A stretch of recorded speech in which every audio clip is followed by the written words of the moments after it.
Hey everyone, this is Ross. I hope this finds you doing well. I wanted to speak to you again on one of the commandments that we've been going through on my YouTube channel here. It's been a while. It's been very busy, and then some sickness came, but here we are. So thank you for being a part of this. So as we look at the 10 commandments in the book of Exodus, we come across the 7th commandment. The last one we looked at was the 6th one, of course. It says, thou shalt not kill. We talked about that being thou shalt not murder, because killing someone, of course, is something we don't want to happen, but sometimes it's a necessary thing, whether it's in wartime or it's punishing an offense that is ordained by God as offensive enough to forfeit their life, okay? So, because this last commandment, thou shalt not kill, has been misconstrued by pacifists and others that want to say the Bible's hypocritical because it's not, or, you know, that it contradicts itself, which it doesn't. And so we handled that in the last one, thou shalt not kill. So we come to this one, very important, thou shalt not commit adultery. Now, adultery is, let's define adultery first so we can understand what it's saying. Adultery is when someone that is married has a sexual relationship with someone who they are not married to, whether that other person is married or not. So adultery is not just between two people that are both married, but to different people, but they decide to have this sexual liaison with each other, and now they've broken that commandment. That is one definition of adultery, but of course adultery can be a married person pursuing someone who's not married and having this sexual relationship with them, or an unmarried person luring a married person into a sexual relationship with them. Either side of that coin, it's adultery. So he's saying don't have these sexual relationships outside of the marriage covenant. Now, that's where America has totally gone off the tracks, and we've become like other cultures around the world. And that is, sex is no longer sacred, and sex is no longer bound to the marriage covenant. Sex is something that you can just have at will. And it's being pushed by an evil agenda of people who want adults to be able to have sex with children, for children to be able to have sex with children. We're teaching sex ed in schools as young as kindergarten, from what I've heard and read and seen. And the whole thing is important to God, because sex is never intended to be enjoyed, because it is enjoyable. If it wasn't, people wouldn't do it. But it's not meant to be enjoyed outside of the marriage relationship. And that includes, like, if you get married, it doesn't mean now you can just have sex with whoever you want. Once again, within this commandment, sex is only supposed to be enjoyed within the marriage covenant to the person you're married to. And it's not, that's why marriage should not be allowed for a man with a man or a woman with a woman, because that's not the biblical standard, and the biblical standard is God's standard. And so it's not God's design for people to be married, that if it's not a man and a woman. So there's a lot of stipulations in the Bible, but you ask, why did God build these fences? Is it to keep us in, or is it to protect us things from the outside? Because when a fence is put up, there's a couple of reasons. We're just trying to draw our boundaries and keep everything inside the fence so that whatever's inside here can't get out. Or are we building that boundary so things that are outside can't get in? And of course, the answer is B. God is protecting us from things that would harm us from the outside.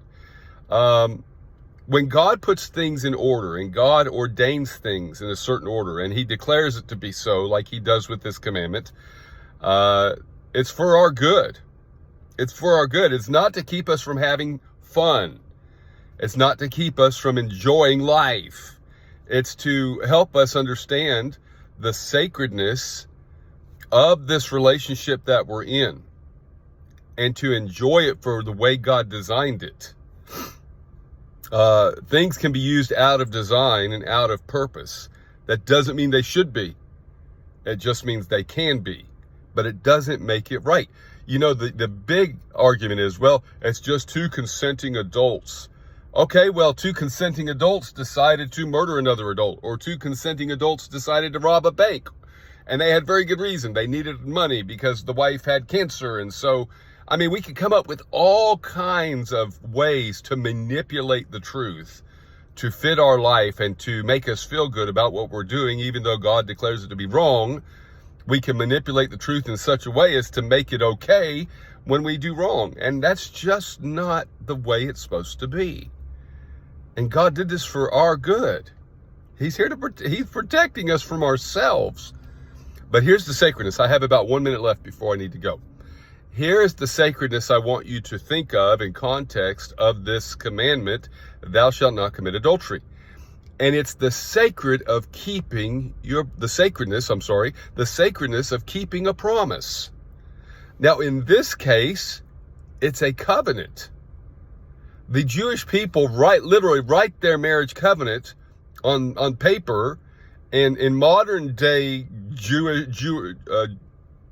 living, they actually put this covenant in a frame and hang it up on the wall. It's called a ketubah. And you and I, in Western world, do not, and what does that do? It keeps it in front of them all the time. This is a commitment we've made. This is promises we've made, and this is a covenant that we're going to keep. And so we lose that in American Western culture because we don't keep it in front of us, the importance of what we've done when we get married. We've come to the place in American culture that we say, well, it's just a piece of paper. I don't need a piece of paper to tell me I love someone. You don't need a piece of paper to tell someone you own a house, but it sure is important because when it comes down to it, it's your house because it's written in the contract. You don't need a piece of paper to own a car. You can own a piece of paper. You can own a car without a piece of paper, right? I mean, think how crass that is. And we're just talking about a house or a car. And yet we know how important a title to a car is and a deed to a house is in society today for legal reasons.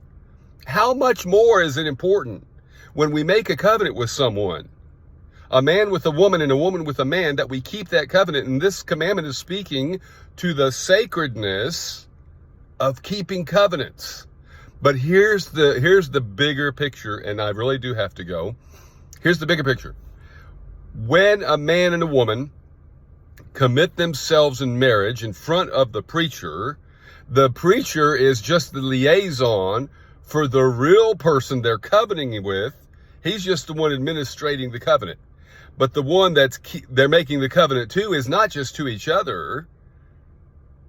In the historical Christian sense, when two people get married, when a man and woman come together in holy matrimony, they're making a covenant with God and each other. So every good marriage includes God in the center.